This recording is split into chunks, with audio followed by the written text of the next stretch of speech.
Hi and welcome to our Training for Influence podcast, brought to you by me, Tammy Banks, Director of Taye Training and founder of the method Training for Influence, and a selection of our wonderful expert facilitators, organisations and supporters. Training for Influence is a method of delivery, a way to help services under immense pressure achieve greater influence from their precious training days. All our Training for Influence endorsed training is delivered by operational experts, tailored to an organisation's needs, engaging and interactive. The golden thread is that it's values led from beginning to end. And Taye Training is a training company. We have 45 freelance trainers who are operational experts, delivering 38 different courses nationally, primarily to key workers on the front line in health and social care, criminal justice and charities.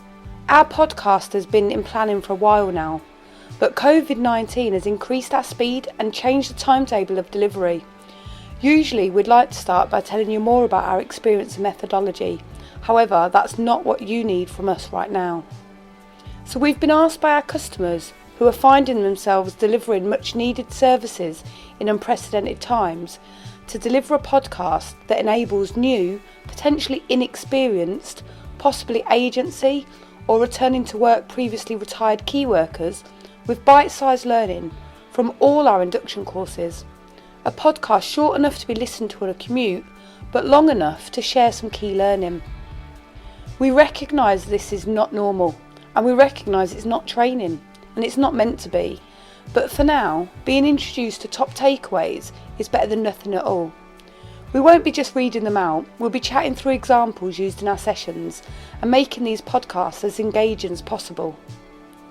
For detailed and interactive learning, all our 38 courses are now available by interactive Zoom sessions and will be available again face-to-face in the future. But for now, in the first Training for Influence podcast series, with the help of our wonderful facilitators and experts, we'll be covering our core courses.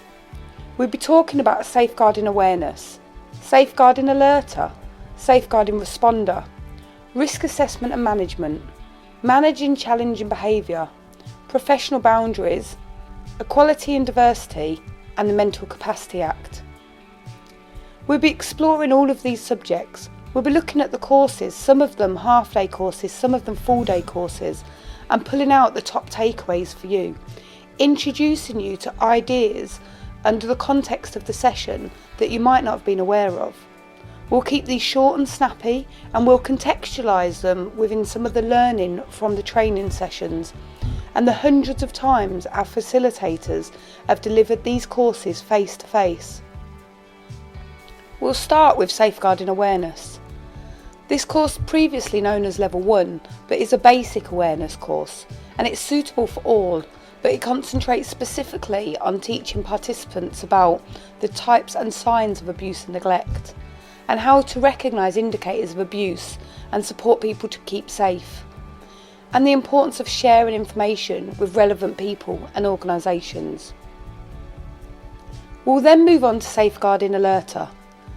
This course builds on the information from the awareness. It adds more detail to the underpinning principles, the legislation, the guidance and the reasons for abuse, and it focuses in on thresholds and how to report abuse or challenge decisions made.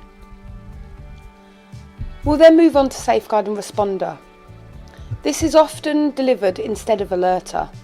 It's a build upon the awareness course, but has been developed specifically with the input of managers, people who are tasked with responding to safeguarding concerns that their teams might bring with them. It's based on the information that they need to fulfil their legislative responsibilities and provide the best possible service to their customer group and their staff team. We'll look at managing challenging behaviour. We'll look to try and equip staff with the ability to recognise early signs of challenging behaviour and also support staff to build a little bit of a toolbox of options that they feel comfortable in using to overcome the behaviour and work with service users in a continual positive way. At the moment, we know that we're under pressure. We know that a lot's changing, and we know that our service users, our customers, are going to be feeling that pressure too, so their behaviour may be more challenging than usual. How do we respond to that? and continue being able to deliver our service to some of the most vulnerable and/or complex in society. We'll consider professional boundaries and how assertiveness and managing difficult conversations can make such a difference. Professional boundaries are so important, particularly if we're out there working one-to-one in situations that are unprecedented and connect us emotionally to other people around us. We'll look at equality and diversity and explore briefly the legal framework and the protective characteristics that we can use to protect against discrimination and promote equality of opportunity and foster good relations between people with the protected characteristics. We'll consider diversity and the importance of valuing our individual differences and talents and creating a culture where everyone can participate, thrive and contribute. It'll be no surprise to people that the current situation is making more people marginalised. We'll look at the Mental Capacity Act and the 5 principles. We'll look at how that's changed significantly at the moment with regards to COVID-19 and the response that is being expected to us. And we'll heighten awareness and the importance of duty of candour. And we'll look at risk management and assessment, looking at how staff in support settings can have the right skills and identify and recognise risk and put clear management strategies into place. So who am I and why am I doing this podcast? So like many people who work in the sector, I had an interesting and complex childhood myself. Suffering many forms of abuse, I found myself homeless at 15. Living on the streets and in homeless hostels, I thought that was the end of education for me. But because of one person and connection, opportunity and environment, my life changed quite significantly and I found myself at university at the age of 18 studying psychology. I'm not going to go into the detail of my journey. I did a TEDx talk and you're more than welcome to listen to that. It's on why kindness matters. But I thought it was important to just contextualise why this matters so much to me. When I was at university, I studied psychology and I became committed to ensuring that as few people suffered in the same way that I did. As I learnt more and more, I realised that I was dedicated to preventing the generational cycle of abuse where possible. And that means working right across sectors and with a whole host of different people. So I've had an interesting work life. I've worked within social care, criminal justice and charities for the last 20 years now. I can hardly believe that myself. I started working really operational as a support worker and a residential social worker within children's homes and secure environments. I then went on to work within a prison, delivering group programmes and interventions to people convicted of sexual offences and people who were addicted to substances. But I left the prison service to start a family and move location. I got a new role as a supervisor in a local authority homeless service. In my time with them, I managed homeless hostels for families, entrench roof sleeper services, women's refuges and traveller sites, and I loved every moment. I learnt within these 7 years the complexities of statutory services, and I often became frustrated at the restrictions. I was thrilled to be approached by a charity. They asked me to work with similar service users in similar circumstances, but they gave me the objective of preventing youth homelessness. This was my first introduction to a charity, and I loved the fact that I could be creative in developing solutions that really make a difference.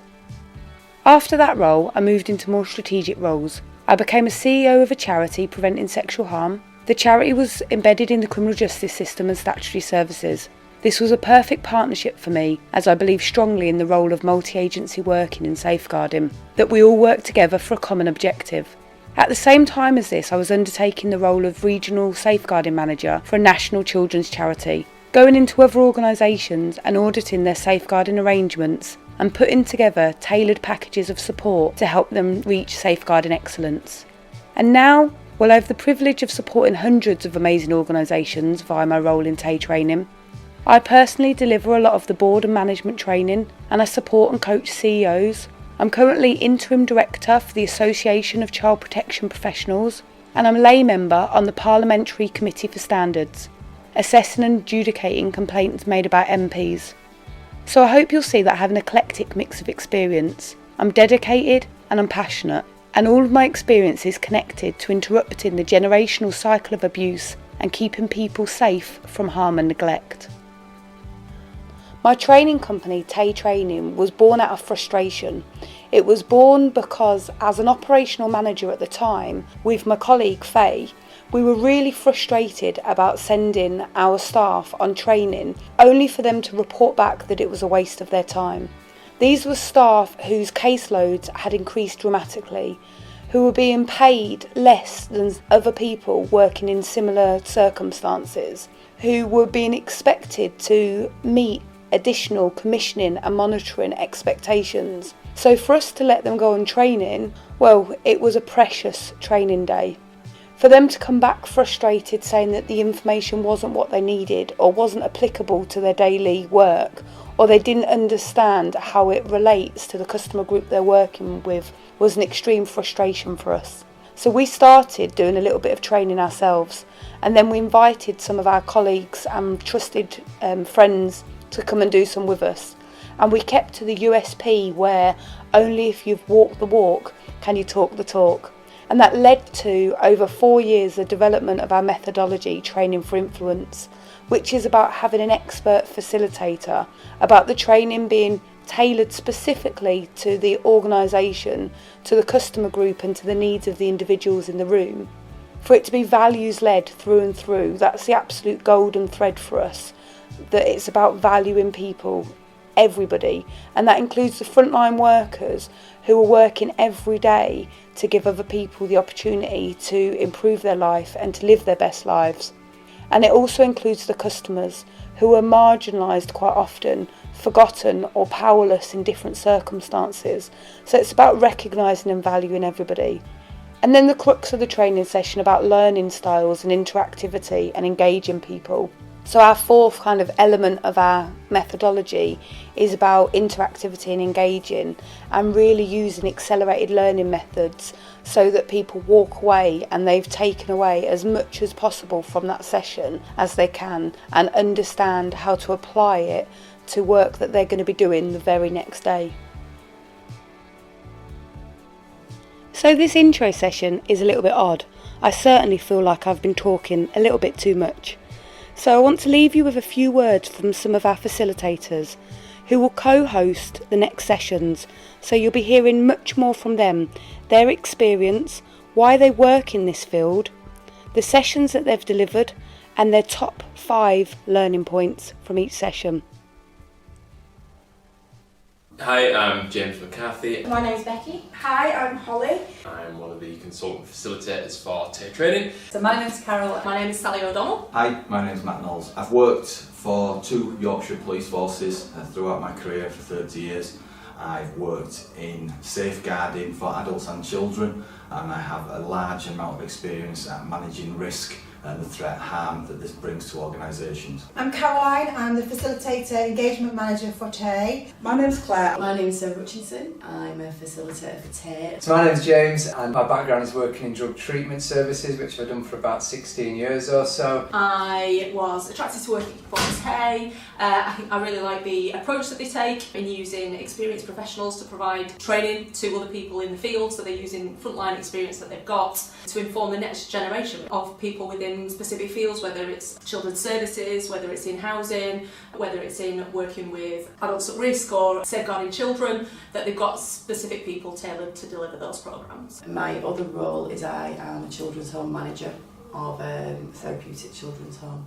So it does link in my love of training, my love of safeguarding and protecting children, all links in. And it's good to be able to work for Taye because of their ethos, their ethics, the way that they really focus on the people that need it the most. So it's good to be able to do the 2 roles in line with each other. In terms of my experience, predominantly working with young people, high-risk young people and perpetrators of sexual violence. I've spent the last 12 years of my career as a qualified youth worker in a part-time role. Alongside that, my career was developed through senior and senior management teams, working in hostels, working with homeless, substance misuse, mental health, and more predominantly over the last 4 years working specifically with those convicted or at risk of causing sexual harm. More recently, I've taken my part-time youth work role into a full-time youth work role, and I am a youth work manager in a local authority. So Taye Training is all about helping the frontline professional. we go into organisations, we share the knowledge that we have in our field as experts. A lot of the facilitators who have been working with Taye for a while are not only experts in their own field, but are experts in the organisations that we work with because they've worked together in partnership for such a long time. For me, it's about when you get the comments about those light bulb moments that people have that kind of say, I really understand that now, or I'm going to go away and I'm actually going to do something different. You know you're making an impact, and whilst it's really nice as a trainer to be able to know you're making an impact, it's so much more important for those frontline workers to know that that training's been useful and they can actually apply it in their own work. Thanks so much for listening today. We hope it's been time well spent. I'd like to finish by saying a huge thank you.